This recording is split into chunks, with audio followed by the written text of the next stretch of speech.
masalah sampah ini memang menjengkelkan. Terus sekarang bagaimana solusinya? Kadang-kadang ngobrol dengan Pak RT solusinya gimana supaya sebab ini yang ada yang kena kita yang dekat dengan lingkungan gitu. Sangat merasa terganggu saya di sini karena kan dekat tempat kerja saya gitu. Jadi gimana sih solusinya supaya nggak ada yang buang sampah di sini lagi? Soalnya yang pada mau ke bengkel juga sangat terganggu gitu, pada bau bilangnya ngomong.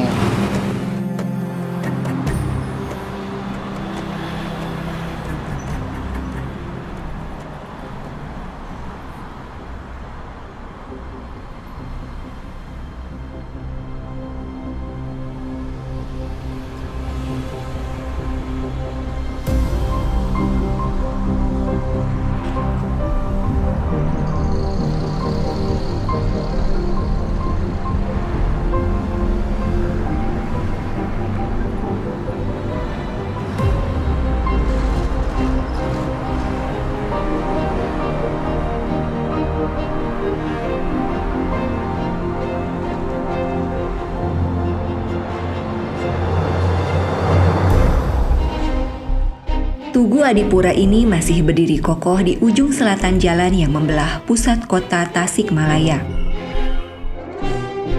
Sebelumnya tidak disimpan di sini, tapi lantaran dinilai menghambat arus lalu lintas, tempatnya lantas dipindahkan.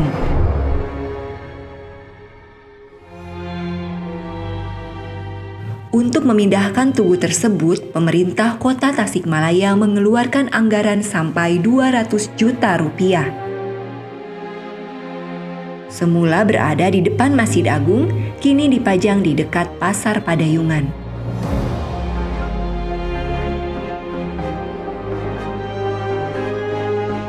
Saya nggak tahu tugu apa itu teh, nggak tahu jelasnya tugu apa. Kalau jawab takut salah, pokoknya nggak tahu ya Bu.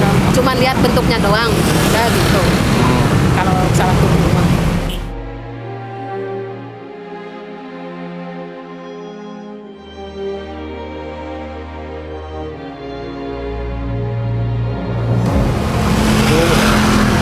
Ada udah pura. Lu katanya kita naik asal usul mah terang gitu. Main gue pada cara tahu aja pura. Nya disebut ke Padayungan biasa meureunnan gitu.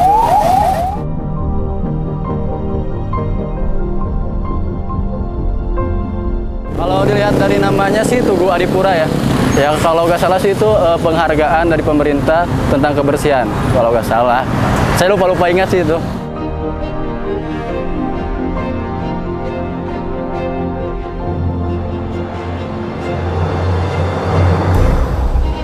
Keberadaan tugu ini bukan tanpa alasan. Ada sejarah yang terbentang panjang di baliknya.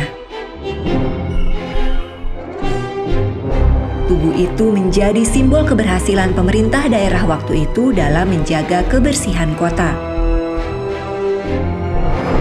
Pada 1993-1994, Kotif Tasikmalaya diganjar Piala Adipura untuk kategori kota sedang terbersih. Penghargaan tersebut diberikan Presiden Republik Indonesia dan hingga kini plakatnya masih dipasang di tugu yang berada di Jalan Kiai Haji Zainal Mustafa itu.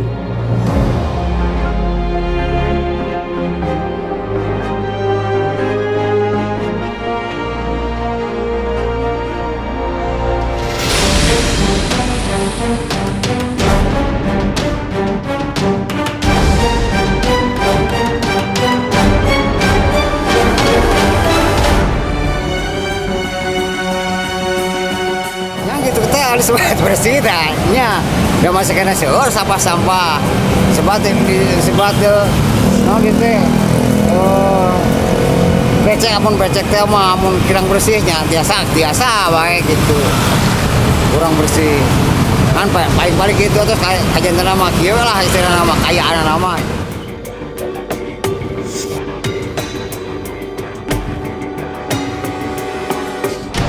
Lihatlah di sebelah sana juga ada sampah masih berserakan seperti itu.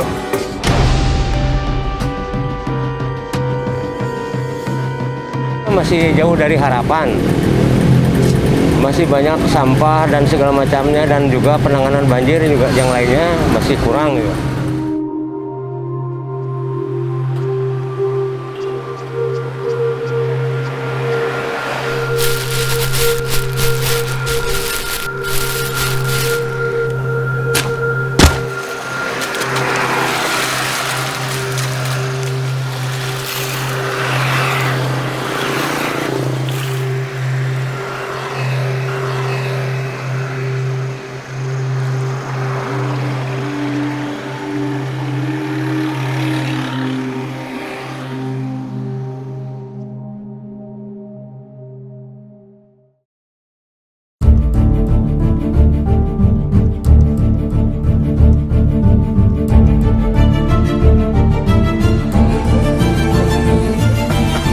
Ada banyak sebutan yang disematkan pada kota berpenduduk lebih dari 700.000 jiwa ini.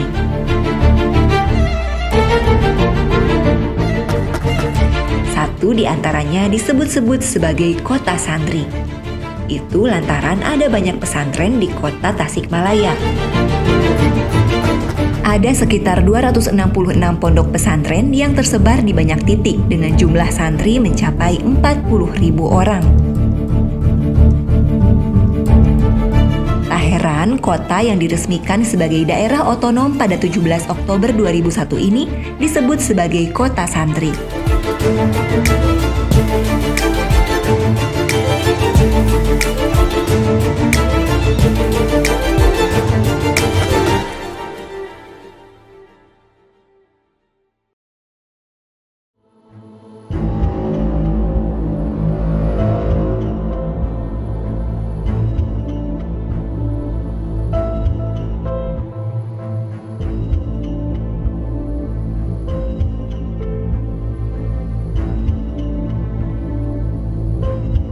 Lain dulu, lain sekarang.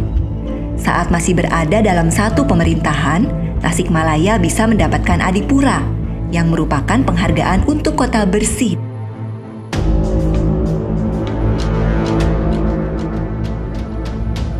Kini setelah menjadi dua pemerintahan, yakni Kabupaten Tasikmalaya dan Kota Tasikmalaya, keadaannya terbalik.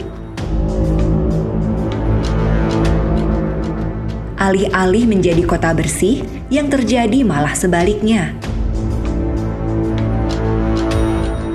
Padahal dengan adanya pemekaran daerah pada 2001, sejatinya wilayah garapan jadi mengecil. Ruang lingkup luas wilayah dan jumlah penduduk tidak seluas dan sebanyak saat masih dikelola oleh satu pemerintahan.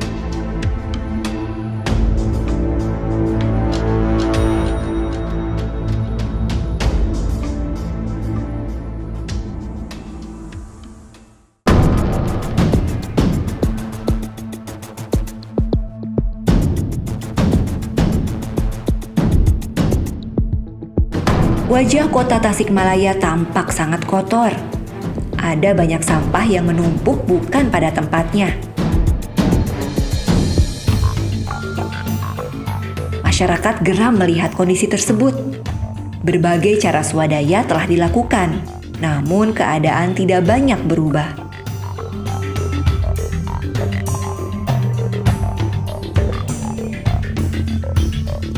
Beragam cara swadaya dilakukan untuk mengingatkan masyarakat agar tidak buang sampah sembarangan. Bukan hanya dipasangi spanduk, tapi juga dibuat pagar pembatas dari bambu. Namun semua ikhtiar itu tidak memberikan hasil seperti yang diharapkan. Orang-orang masih buang sampah bukan pada tempatnya.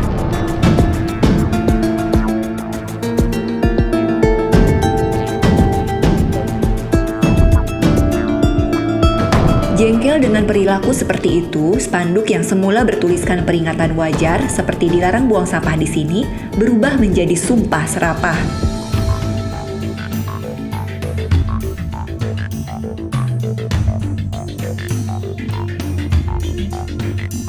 Di beberapa tempat yang bukan untuk membuang sampah dipasang spanduk berisi tulisan-tulisan kecaman.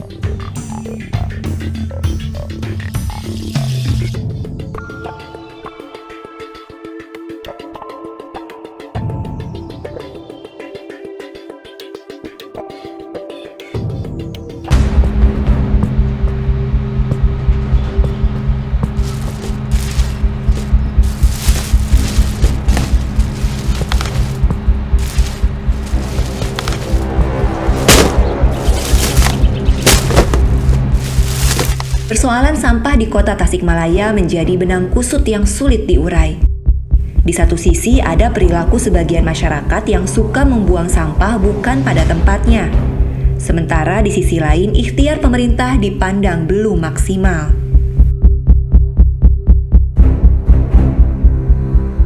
Perilaku bengal masyarakat yang suka sembarangan membuang sampah berbanding lurus dengan sikap bebal pemerintah yang dituding tutup mata dan telinga terhadap persoalan yang sudah menahun tersebut.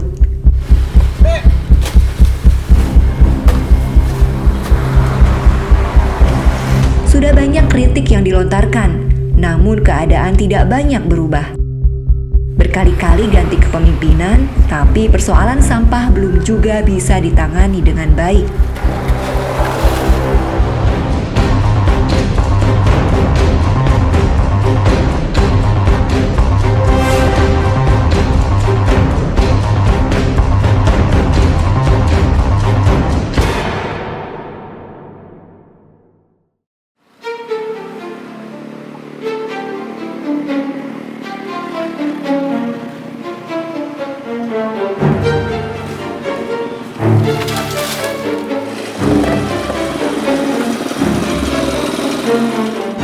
Pemerintah dinilai tidak serius dalam mengatasi masalah sampah.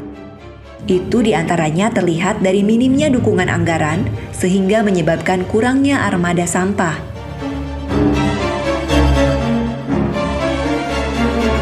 Begitupun dengan jumlah personel pengangkut sampah yang terbatas.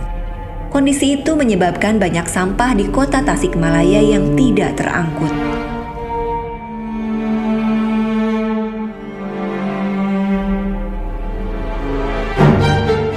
Sebutan kota santri menjadi ironi. Ada anomali yang tampak kasat mata. Kota ini jauh dari kata bersih. Meski ini katanya kota santri, ungkapan kebersihan sebagian dari iman jauh panggang dari api.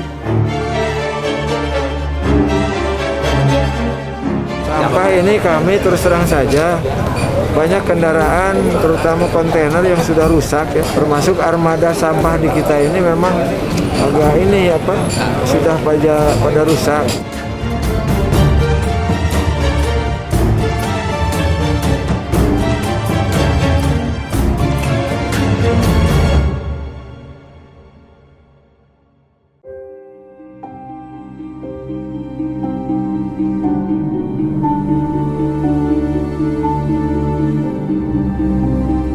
Dalam sehari, produksi sampah di kota ini mencapai 350 ton. Namun yang baru terangkut sekitar 160 ton. Itu berarti ada sekitar 190 ton sampah yang tidak terangkut di setiap harinya.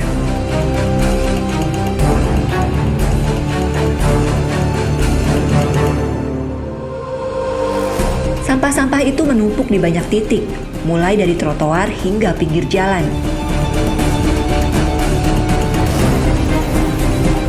Bahkan sampah-sampah itu berserak di area kompleks kantor wali kota.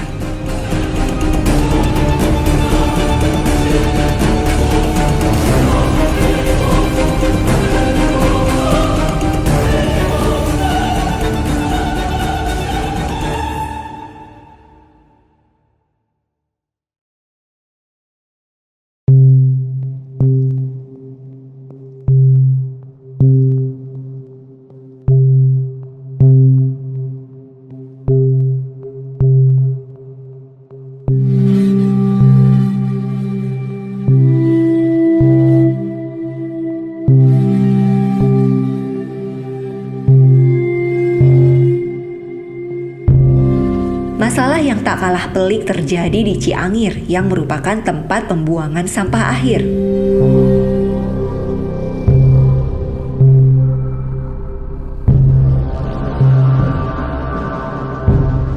Di lahan seluas 6 hektar ini, sampah-sampah menutup tak terkendali hingga menutup akses jalan ke tempat penimbangan.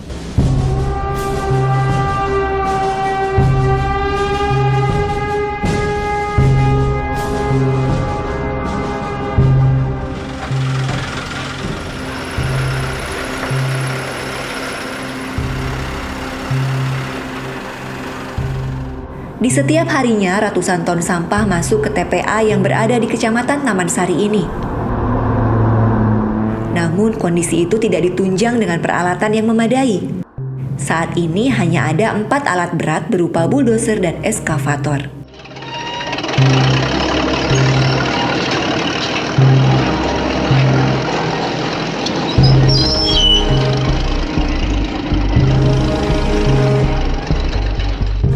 Kekurangan alat berat itu menyebabkan sampah-sampah yang dibuang di TPA tidak bisa dikelola dengan baik.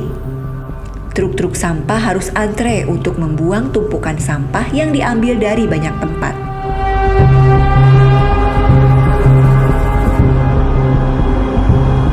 Hal itu diperparah dengan rusaknya 3 alat berat yang tidak bisa digunakan dan kini teronggok bersama ribuan ton sampah yang setiap hari semakin bertambah banyak.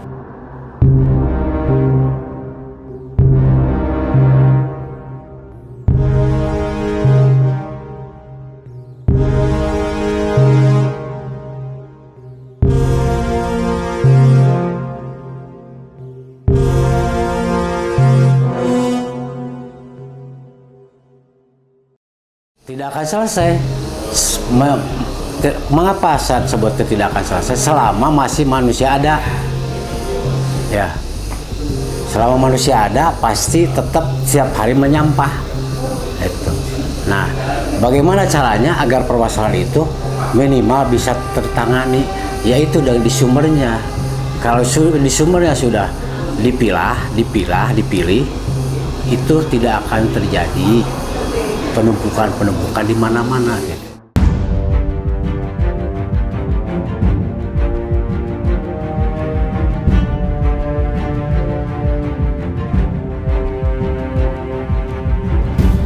Sejumlah masyarakat mengaku mereka bukan tidak mau membuang sampah pada tempatnya. Mereka tahu bahwa tidak boleh membuang sampah sembarangan. Namun yang jadi persoalan adalah tidak ada tempat penampungan sementara yang disediakan pemerintah.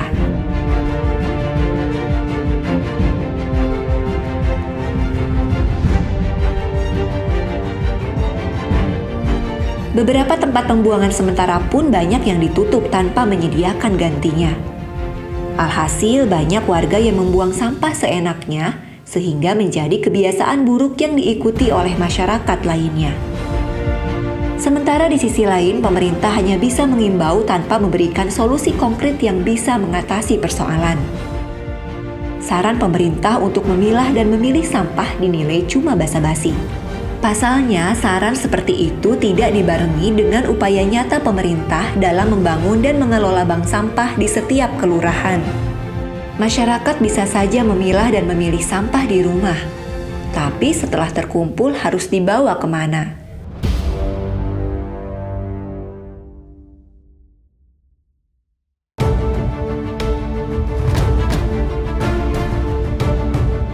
Selama ini masalah sampah tampak dinomor 2-kan.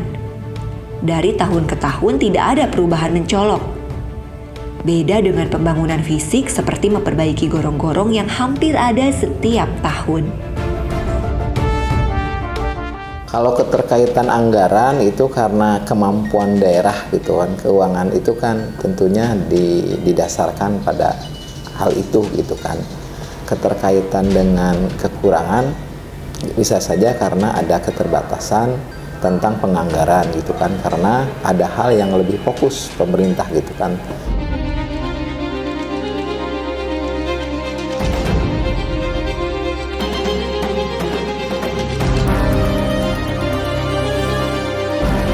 Untuk mengangkut sampah-sampah di kota Tasikmalaya, Dinas Lingkungan Hidup punya 32 unit dump truck, 12 amrol, 18 motor roda 3, dan sekitar 200 petugas kebersihan. Namun dari 32 unit truk itu, yang dalam kondisi bagus cuma ada 10 unit. Selebihnya sekitar 22 unit kondisinya tidak terlalu layak, karena merupakan kendaraan buatan tahun 80-an.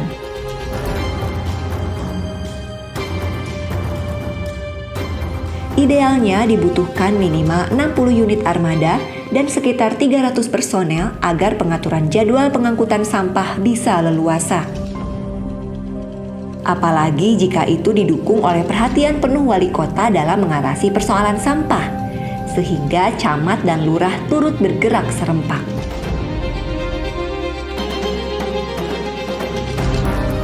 Tasik harus dipredikasi oleh beberapa predikat lah gitu. Sebagai kota santri, sebagai kota resik, ke depan mungkin sebagai kota apa lagi yang ini menjadi catatan bagi masyarakat, catatan yang harus dipertahankan ya. Catatan maksudnya adalah pesan bahwa Tasik kota santri ya harus dipertahankan ke kota santrian Tasikmalaya dengan berbagai cara. Tasik sebagai kota resik juga harus menjadi dorongan bagi pemerintah, bagi masyarakat untuk mengembalikan citra kota Tasik sebagai kota resik.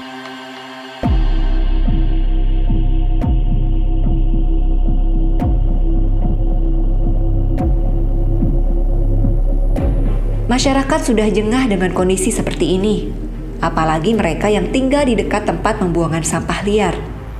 Setiap hari harus berhadapan dengan pemandangan yang tak nyaman dan bau menyengat.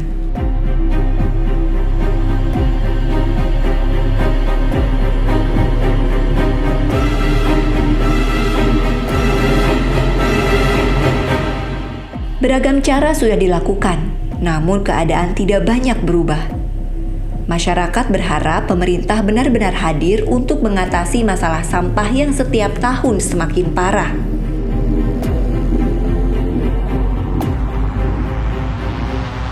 Sebagian menilai buruknya penanganan masalah sampah lantaran tidak terlalu memberi keuntungan bagi pejabat-pejabat serakah. Maka urusan kebersihan bukan sebagian dari proyek yang setiap tahun harus diperjuangkan.